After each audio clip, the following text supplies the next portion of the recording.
To be the responsible party for the operation of the Atomic Testing Museum. Welcome.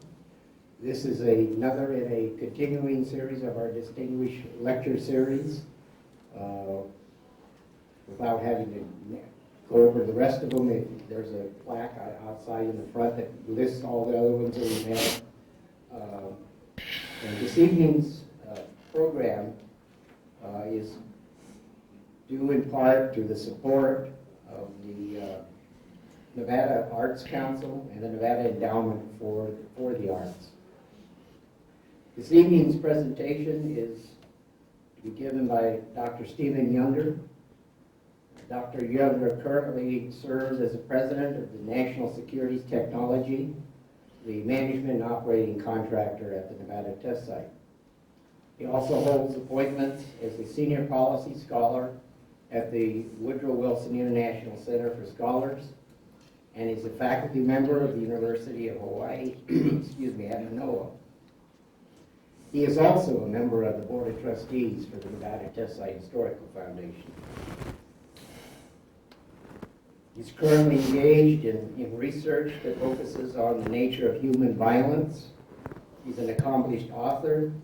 One of his books, Endangered Species: How We Can Avoid Mass Violence and Build a Lasting Peace, offers a comprehensive approach in reducing the threat of weapons of mass destruction. He's also authored a book that is available in our gift store, The Bomb. You need to read this book.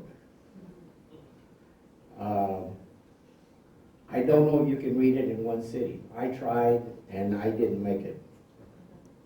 But you need to read this book. Dr. Young? Yep.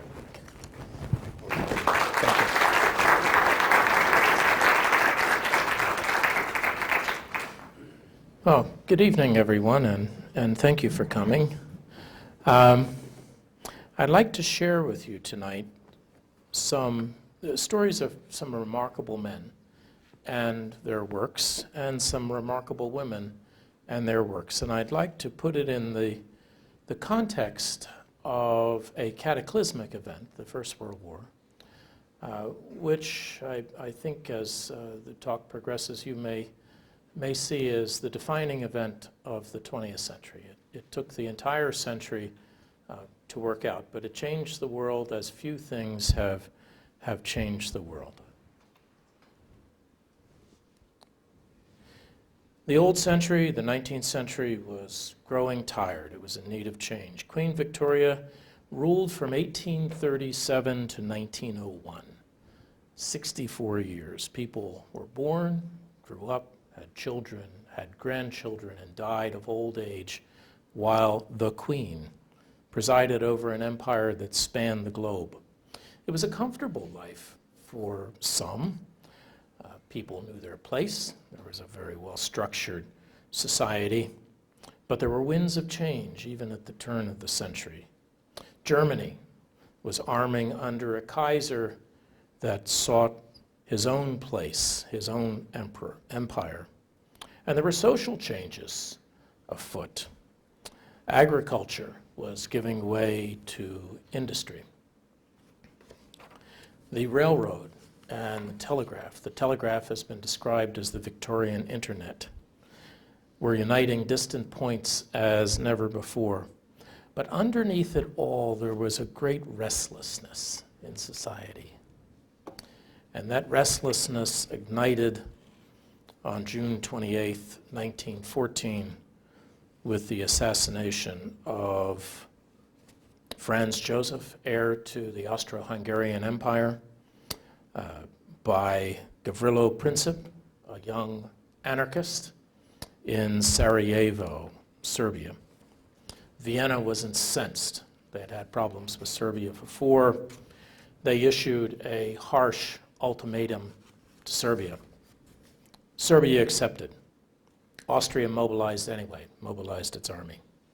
Russia mobilized to defend fellow Serbs in Serbia. Germany mobilized in support of Russia. France followed its treaty obligations to Russia. Britain activated its immense army and navy. By early August, German troops were rolling across Luxembourg and into France, and the world changed. The war was greeted with wild enthusiasm in every capital of Europe. Tens of thousands of people gathered in squares before palaces to cheer their monarch and to cheer troops marching off to the front.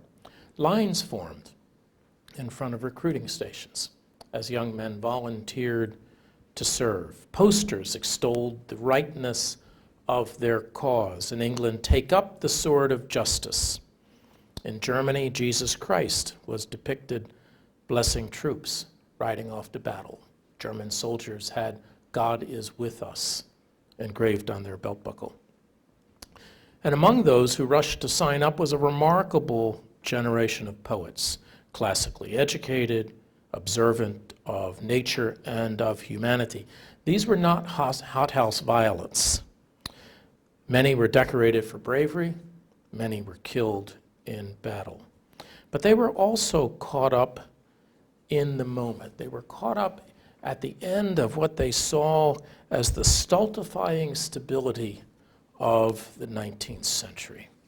One of them wrote, "Now God be thanked who has matched us with his hour, and caught our youth and wakened us from sleeping with hand made sure, clear eye and sharpened power, to turn as swimmers into cleanness leaping, glad from a world grown old and cold and weary." These lines were written by Rupert Brooke. Rupert Chawner Brooke, born 1887, Rugby, Warwickshire, England. Went to King's College, Cambridge. W.B. Yeats described him as the handsomest young man in England. And you can see from the photograph that he was quite taken by himself. He was a writer of distinction. He knew Virginia Woolf, Beta Sackville West, the Bloomsbury Set. He suffered a nervous collapse in 1913 as the result of a complex love affair, and he went to that center of civilization of the time, the most civilized, arguably the most civilized, literate country in the world, Germany, to recover. As the war began, he was commissioned a sub-lieutenant in the Royal Navy, and he wrote the most famous poem of the beginning of the year of war, and that was called simply "The Soldier." "If I should die, think only this of me, that there is some corner of a foreign field that is forever England. There shall be in that rich earth a richer dust concealed, a dust whom England bore, shaped, made aware, gave once her flowers to love, her ways to roam, a body of England's, breathing English air, washed by the rivers, blessed by sons of home. And think this heart, all evil shed away, a pulse in the eternal mind, no less, gives somewhere back the thoughts by England given, her sights and sounds, dreams happy as her day, and laughter learnt of friends and gentleness." There was a saying early in the war, "We'll be home before the leaves fall." When the leaves fell, we'll be home before Christmas. Brooke foresaw his own death in a way. He died of sepsis following a mosquito bite, April 25th, 1915, on his way to Gallipoli. And he is buried on one of the islands off the Greek coast. There was that enthusiasm at the beginning of the war, but then came the trenches and the mechanization of death. No one could withstand the weapons that science had created. Great armies collided in the north of France, and they stopped, and they dug in. They dug 1,000 miles of trenches. The trenches filled with mud. Men lived in the mud. Men died in the mud. New weapons, machine guns, that mowed down soldiers like summer wheat. Poison gas. Artillery. At the battlefield at Verdun, the French fortress at Verdun. Today, the soil, the land looks as if the ocean in a tremendous storm, waves tossed. It's the result of up to 1,000 artillery shells per square yard landing on the battlefield. The French collected warehouses full of bone fragments of people blown to pieces on the battlefield. The tank was invented as a way to break the stalemate, but the carnage was appalling. The British lost 20,000 dead on the first day of the Battle of the Somme. Soldiers got out of the trench. They walked forward slowly so that their officers could maintain control, walked slowly forward into machine gun fire.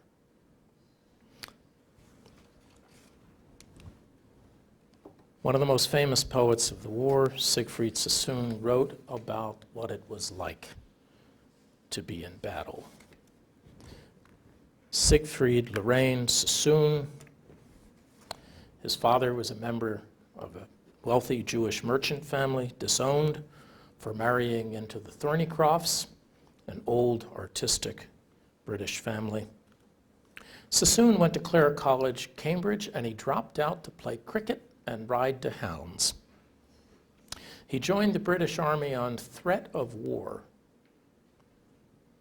Incredibly brave. He was known as Mad Jack to his men. He single-handedly captured a German trench, which won him the Military Cross. But by 1917, he became a critic of the war. He wrote a letter to Parliament that was, for all practical purposes, treasonous, questioning the motivation for the war. He suffered shell shock, went to Craig Lockhart Hospital in Scotland, which was experimenting with the new science of psychology and what was called the talking cure. He went back to France. He was wounded. He survived the war. He wrote a 6-volume autobiography, 3 volumes that were semi-fictional and 3 volumes that were factual.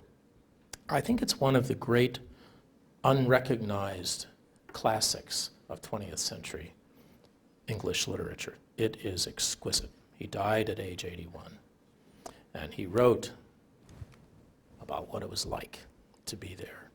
Counterattack. We gained our first objective hours before, while dawn broke like a face with blinking eyes, pallid, unshaved, and thirsty, blind with smoke. Things seemed all right at first. We held their line, with bombers posted, Lewis guns well placed, and clink of shovels deepening their shallow trench. The place was rotten with dead, green clumsy legs, high-booted, sprawled and groveled along the saps, and trunks, face down in the sucking mud, wallowed like trodden sandbags loosely filled, and naked sodden buttocks, mats of hair, bulged clotted heads slept in the plastering slime. And then the rain began, the jolly old rain. A yawning soldier knelt against the bank, staring across the morning blear with fog. He wondered when the Allemans would get busy. And then, of course, they started with 5.9s, traversing sure as fate and never a dud. Mute in the clamor of shells, he watched them burst, spouting dark earth and wire with gusts from hell, while posturing giants dissolved in drifts of smoke. He crouched and flinched, dizzy with galloping fear, sick for escape, loathing the strangled horror and butchered frantic gestures of the dead. An officer came down the trench. "Stand to and man the fire step." And on he went, gasping and bawling, "Fire step! Counterattack!" Then the haze lifted. Bombing on the right down the old sap, machine guns on the left, and stumbling figures looming out in front. Oh Christ, they're coming at us. Bullets spat, and he remembered his rifle. Rapid fire, and started blazing wildly. Then a bang, crumpled and spun him sideways, knocked him out, to grunt and wiggle. None heeded him. He choked and fought the flapping veils of smothering gloom. lost in blurred confusion of yells and groans. Down and down, and down he sank and drowned, bleeding to death. Counterattack had failed. It became a war of attrition. The German strategy had Verdun, that battlefield that I mentioned. The German strategy was to bleed the French army white. There were 1 million casualties in that battle, 1 million casualties. Wilfred Edward Salter Owen was born in 1893. Did not go to Cambridge or Oxford. He went to the universities of London and Reading. He enlisted in the Artists' Rifles. At that time, as a recruiting ploy, you could join different regiments of artists or leather tanners or other things, or you could join the PALS brigades. You could join up with your friends. You could join up with your village. So whole villages joined up, and they went into battle, and they all died. And some villages in England were unsustainable after the war because there were no young men left. Many were killed on that first day of the Somme when 20,000 fell, never to return. Wilfred Owen was blown away by a mortar round, literally blown aside. He was isolated for days and hid in a German trench, terrified. Suffered shell shock. Several of the poets suffered shell shock. Remember, they lived in artillery barrages, huge explosions going off 24 hours a day. No human being can sustain that kind of abuse. And it was considered, as it was, a medical condition. He went to the same hospital that Sassoon was in. Met Sassoon, they traded poems, and then he went back to the front. And he wrote an anthem for doomed youth. What passing bells for these who die as cattle? Only the monstrous anger of the guns, only the stuttering rifles' rapid rattle can patter out their hasty orisons. No mockeries now for them, no prayers nor bells, nor any voice of mourning save the choirs, the shrill, demented choirs of wailing shells and bugles calling for them from sad shires. What candles may be held to speed them all? Not in the hands of boys, but in their eyes shall shine the holy glimmers of goodbyes.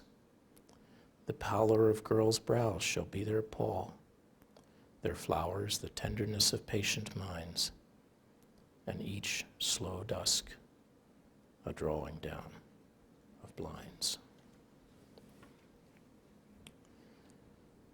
All of the poets at the time were familiar with Rupert Brooke's poem, The Soldier, that I read early on. They knew that enthusiasm early in the war, and they became a bit cynical. Owen wrote, not one corner of a foreign field, but a span as wide as Europe, an appearance of a Titan's grave, and the length thereof of 1,000 miles. It crossed all Europe like a mystic road, or as the Spirit's pathway lieth on the night. And I heard a voice crying, this is the path of glory. Wilfred Owen was killed in battle 1 week before the war's end.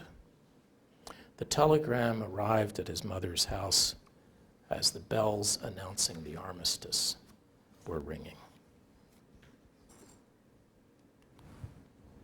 Allan Seger was an American, born in New York, 1888. Went to Harvard. He was a writer. Before the war, he moved to Paris to be part of that bohemian set on the left bank. But when the war broke out, within days, he joined the French Foreign Legion. He wrote poetry. His poetry wasn't published until 1917. He wrote one of John Kennedy's favorite poems. Jackie Kennedy memorized it and would recite it to JFK. I have a rendezvous with death. I have a rendezvous with death at some disputed barricade. When spring comes back with rustling shade and apple blossoms fill the air. I have a rendezvous with death when spring brings back blue days and fair.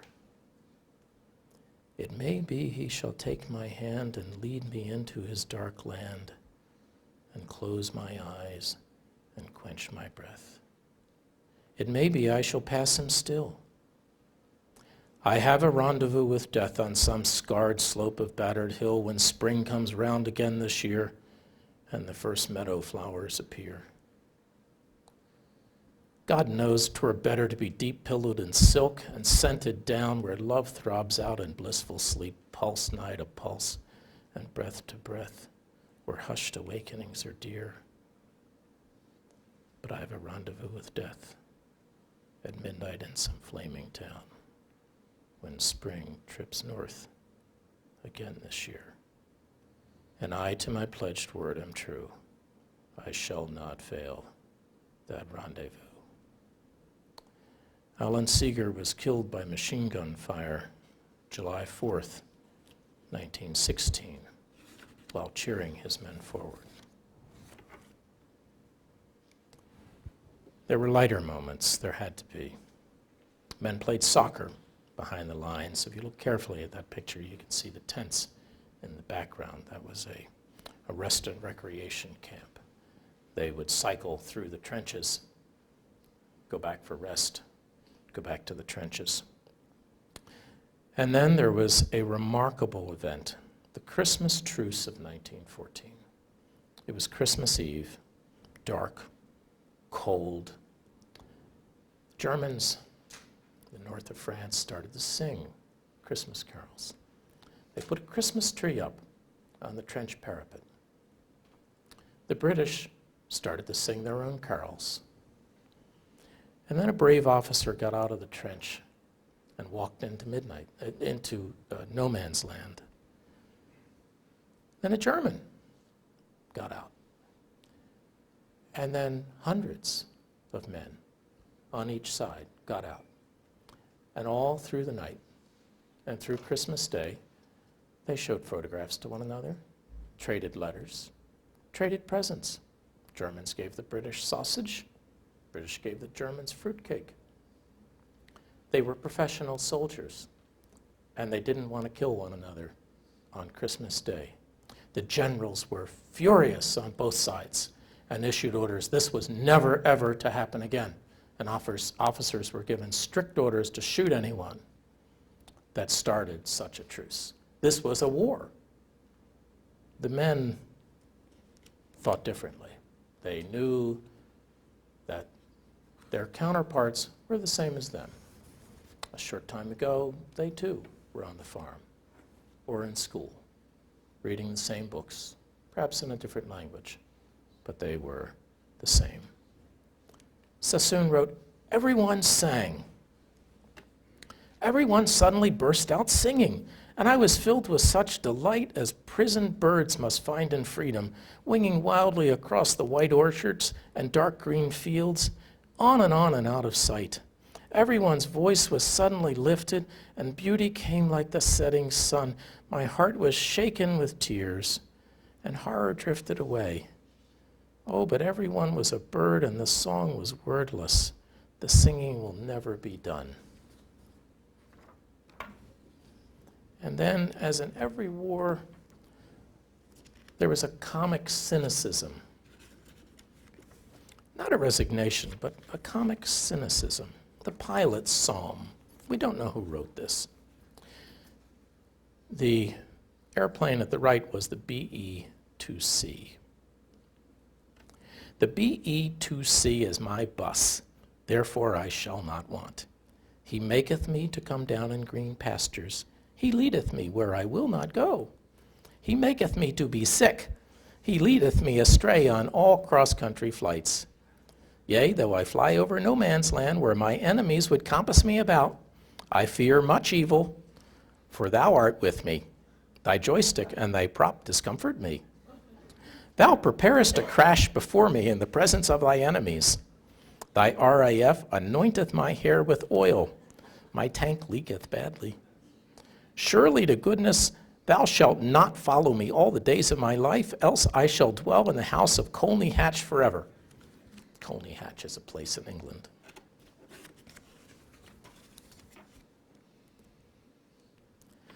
John Mccrae.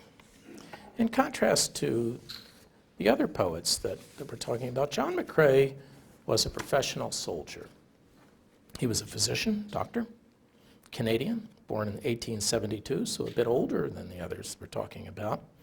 Went to the University of Toronto, in the military since 1893, so 21 years in service, Canadian Army, by the time the war broke out. Fought in the Second Boer War. He was sitting on the back end of an ambulance one afternoon, and he happened to notice some flowers growing by the roadside. So he took out a sheet of paper and his pen, and he wrote a little poem. When he was done, he crunched up the paper, threw it away. A friend of his retrieved it, sent it to Punch magazine, famous British magazine of the time, where it was published anonymously. And it was only later that John Mccrae took credit for In Flanders Fields. In Flanders Fields, the poppies blow between the crosses row on row that mark our place. And in the sky, the larks, still bravely singing, fly scarce heard amid the guns below. We are the dead. Short days ago we lived, felt dawn, saw sunset glow, loved and were loved. And now we lie in Flanders Fields. Take up our quarrel with the foe. To you from failing hands we throw the torch. Be yours to hold it high. If ye break faith with us who die, we shall not sleep, though poppies grow in Flanders Fields. John Mccrae died of pneumonia, January 1918. There was a small separation between the living and the dead in the trenches. A man may be here this moment and dead the next. And the men knew that they could die next. So there was a close association and intimacy between those who were still alive and those who had died. And that's what John was writing about. The war affected everyone. On a calm evening on the British coast, you could hear the artillery in France. Men eagerly awaited mail, letters were sent home, and there was a fervent wish for those at home to keep the home fires burning, title of a popular song at the time. So many left behind, wives and sweethearts, children, proud parents, and not just the British, but the Germans as well, and the Italians and the French and Belgians and all of the others. Thomas Michael Kettle, born in 1880 in Dublin, Ireland, went to University College, Dublin. A very accomplished man, a barrister, shown here in his robes, a journalist, wrote 10 books, taught economics at University College, Dublin. The trenches broke his health, but he refused a staff position. That was not uncommon at the time. People hated the trenches, but they couldn't leave. He was beloved of his men. Officers are called various things by their men. He was called Captain Tom. And he wrote a poem to his daughter, to my daughter Betty. In wiser days, my darling rosebud, blown to beauty proud as was your mother's prime, In that desired, delayed, incredible time, you'll ask why I abandoned you, my own, and the dear heart that was your baby thrown to dice with death. And oh, they'll give you rhyme and reason. Some will call the thing sublime, and some decry it in a knowing tone. So hear while the mad guns curse overhead, and tired men sigh with mud for couch and floor.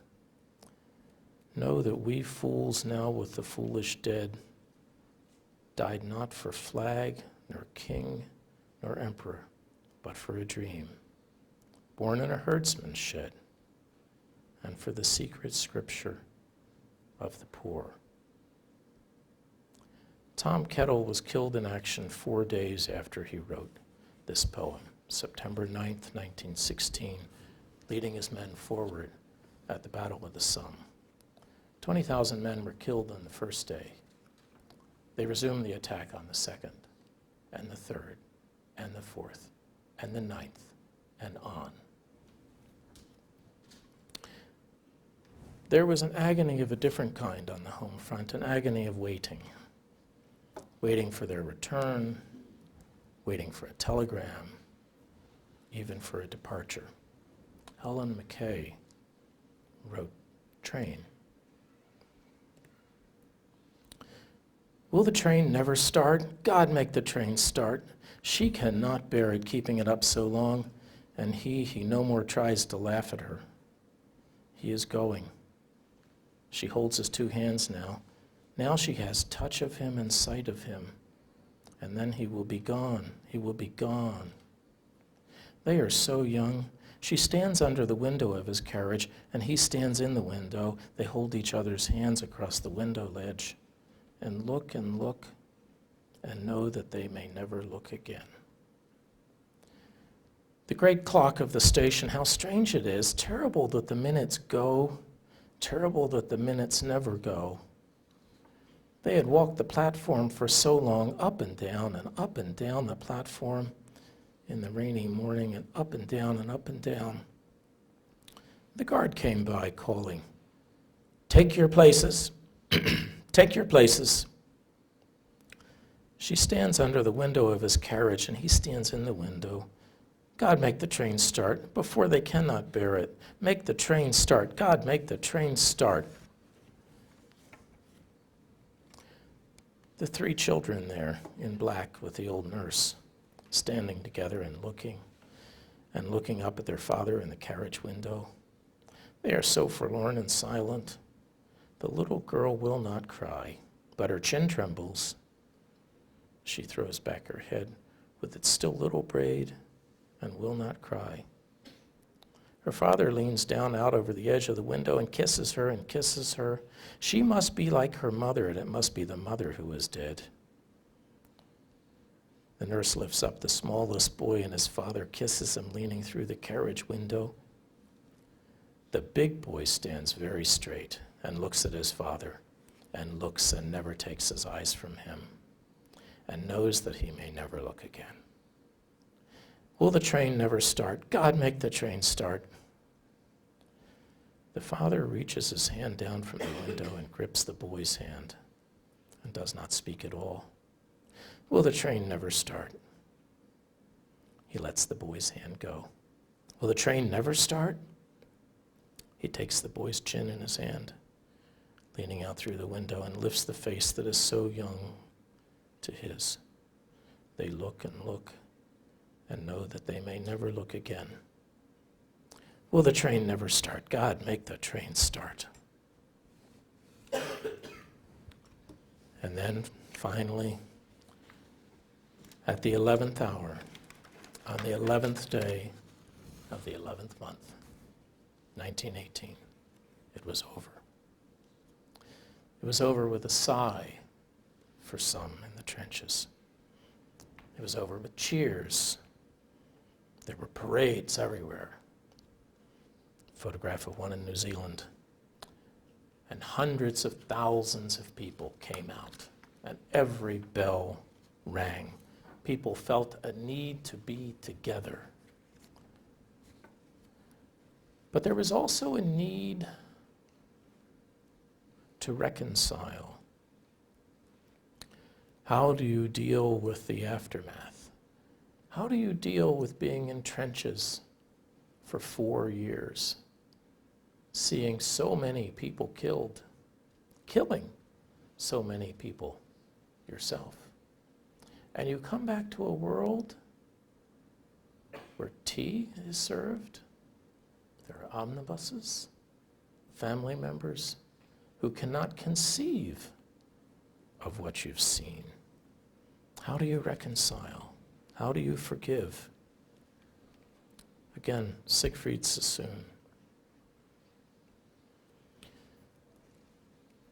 When you were standing at your hero's grave or near some homeless village where he died, remember, through your heart's rekindling pride, the German soldiers who were loyal and brave. Men fought like brutes, and hideous things were done. And you have nourished hatred, harsh and blind. But in that Golgotha, perhaps you'll find the mothers of the men who killed your son.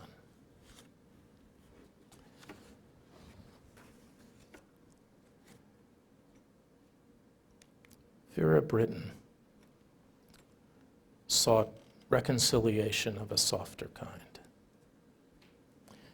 She was born in 1893 to a well-to-do family. She always wanted to be a writer, and from age 7, she wrote little novels. She attended Somerville College, Oxford, at a time when it was quite unusual for women to go to university. But she left. She felt she needed to do something. She left as a volunteer aide, essentially a nurse's aide. She served in England and Malta, and especially in France. Her fiancé, Ronald Lytton, was killed in 1915. Her brother Edward was killed in 1918. Most of her closest male friends were killed in the war. She wrote a classic afterward, Testament of Youth, that I think has been made into at least one movie. She survived the war, lived to be age 76, and had her ashes scattered over her brother's grave in northern Italy. She thought about, how do I deal with my life? How do I live my life after what I have been through? How do you go on? So she wrote, to suffer much and know it is unavailing, but undismayed pursue your journey still, to face the barren future without quailing and fight your own lost causes with a will. To weep the long night through, but greet the daytime with smiling eyes, the brighter for your tears. To join your happy comrades in their playtime, not let them bear your burden of lost years. Here only triumph lies, salvation's earning is wrought through lonely strife and pain concealed. In fiery conquest over his soul's yearning, alone the strength of man can stand revealed. There was an incredible bravery in the people who survived, especially amongst the soldiers. They asked, why me? Why not him? You had people like Tom Kettle. Think of what Tom Kettle would have been had he survived. He would have continued to write. He would have been a great politician, may have affected Irish politics in a very profound way. What would Wilfred Owen have written? Allan Seger, Rupert Brooke. Siegfried Sassoon, a complex man by any measure, struggled to come to terms with this. But Sassoon, one of the reasons that I'm reading so many Sassoon poems, is Sassoon went through the entire experience, from his enthusiasm of joining up even before the war started on threat of war, to describing what battle was like, decorated soldier, to becoming disenchanted with the war, bitter with the war, And then he wrote this. Slumber Song. Sleep, and my song shall build about your bed a paradise of dimness. You shall feel the folding of tired wings, and peace will dwell throned in your silence. And 1 hour shall hold summer and midnight and immensity lulled to forgetfulness. For where you dream, the stately gloom of foliage shall embower your slumbering thought with tapestries of blue. And there shall be no memory of the sky, nor sunlight with its cruelty of swords. But to your soul that sinks from deep to deep through downed and glimmering color, time shall be only rhythmic swaying, and your breath, and roses in the darkness, and my love. This was a remarkable individual. It was called the Great War. 60 million people fought. 8 million were killed. Germany lost 15% of her active male population. France lost 11%. 22 million were disabled or seriously injured. It was called the lost generation, quite literally, because the generation was lost, some physically. Great War because they speak to us today. Let us not forget their voices, lest we go again into the darkness of which they wrote. Thank you very much.